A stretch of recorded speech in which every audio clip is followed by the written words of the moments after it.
Hello, fellow Vosgians. Patty, say hi to the camera. Hello.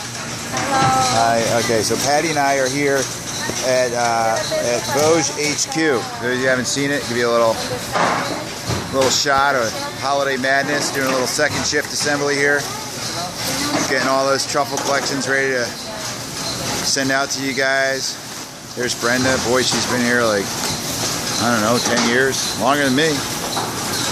Anyway, so getting down to business, we got to get these Hunger Games Capital Collection truffles. This is what yours currently look like. Nice, neat, shrink wrap, perfect from the factory. Everybody's happy. So we're going to try to make that look the same way by using this contraption right here, which you're going to receive at your boutiques. This is a L-bar sealer and a roll of shrink. You're not going to get this whole roll. This thing weighs like 50 pounds. We're going to make you a smaller roll for your boutiques. And then the third piece of equipment you're going to use is this heat gun here. So what we're going to do is explain to you the process for how this gets done. And first step would be you're going to remove the old shrink wrap. I don't have the new truffles that you're going to be inserting in this. Hannah will send you a picture of what that's going to look like. So what you guys are going to get here is after you've changed out the truffles, then you're going to follow these steps. And I thought a video would be the easiest way to do it. Plus, for those of you that know me, I love to be on TV and I love the attention of being on video. So that's why we're doing this. And Patty does too, right, Patty? Yes. Okay, Patty, take us through the step here. We're gonna cut this thing open first.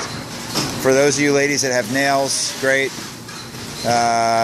Use a little tool. Cut the edges if you don't. Just be careful not to damage anything. Obviously, you guys are all pros at this. I don't even know why I'm telling you that. So you're going to have the plastic off. Then you guys are going to actually change the truffles inside. I'm not going to show you how to do that again. I'm just going to show you how to do the re-shrink wrap process, and that's what we're going to see right now. So the first and most important thing is the setup. So you want to make sure that this L-bar sealer is positioned exactly equidistantly here and on the far side over there from the roll. And so that way you get a nice cut. So I'm going to step back here a little bit so I get a little wider angle view of what's happening. And Patty's going to take us through. There's a couple of key things to remember here to make this go right. This shrink film, you want to make sure the opening to the shrink film is on the handle side right there. That's step number one. So you're set up properly. So I'm going to put the box through. And you want to put it through so it's in the far corner. Let me just get a shot of that. See, it's in the far corner, snug to the top in this corner. She's going to pull back on that a little bit, create a little bit of tension. And this is really key here. As she pushes down, while this machine is still hot, she's pulling on the plastic. And it took us a few times to get this right. We may not even get it right in the first try here. We may have to do another cut. We'll see. That's not bad. We'll probably just go with that. But what I want to explain that one more time. Patty, can we just do a few sample cuts with the film to show them what we're talking about? This light right here also I'm going to point to. Turn this dial all the way up to 8. Make it as hot as it'll possibly go. And the light will turn off when the heat stops.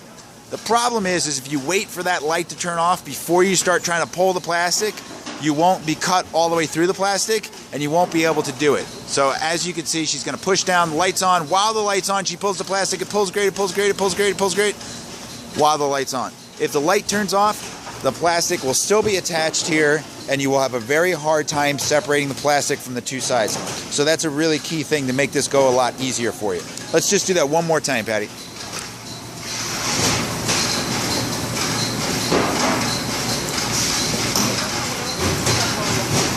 And what you guys can do in your boutiques is you can test this out. We're going to give you some extra strength so you can play with it a little bit. But the other thing we were thinking was that this is something you guys can use for custom truffle collections, for anything you want. If you open up a box of truffles, you can always reseal it using these methods. And what we're trying to replicate here, just so you guys understand, the piece of equipment we're trying to replicate is right over here. So as you can see, we put the box in. Just going to get a fresh piece here. And this is all automatically timed, really easy to use. So she's putting the box in the upper corner there. Just for those of you who have not seen this in real life before. It pushes down, it releases, and then she sends it off into the heat tunnel, which is a hot tunnel, oddly enough. And as you can see, it comes out, it's perfectly shrink wrapped, looks really nice, gets lidded, bowed, everybody's happy. Everybody lives happily ever after. Then we go over to the bowing station, which I know all you guys are experts at bowing. So anyway, so here we are, we're back with our box. We did the first cut. If you recall, we did the first cut already, which is this seam right here. And now we have all this extra stuff here, right? Because we put it in the upper corner. So we got all this extra floppy thing here. So what do? We got to get rid of it. So go ahead and show us how to get rid of that, Patty. And we're going to do this one more time again in case you missed anything. So you can see Patty gets it positioned, gets some leverage on it, uses her arm there to push down on it, then uses her right hand to push down more, and then pulls the plastic away with her other hand. And again, now if you notice there, what Patty did, this is an advanced maneuver here. This is advanced. I want you guys to try this unless you're feeling that you're advanced. She released pressure and then pushed back down again to activate the heat again. And that was really key because what that enabled her to do was to get that working one more time. So there we go. So now we've got that. Now we're going to start working with the heat gun. I'm actually going to put that in video number 2 because this one's already getting a little bit long.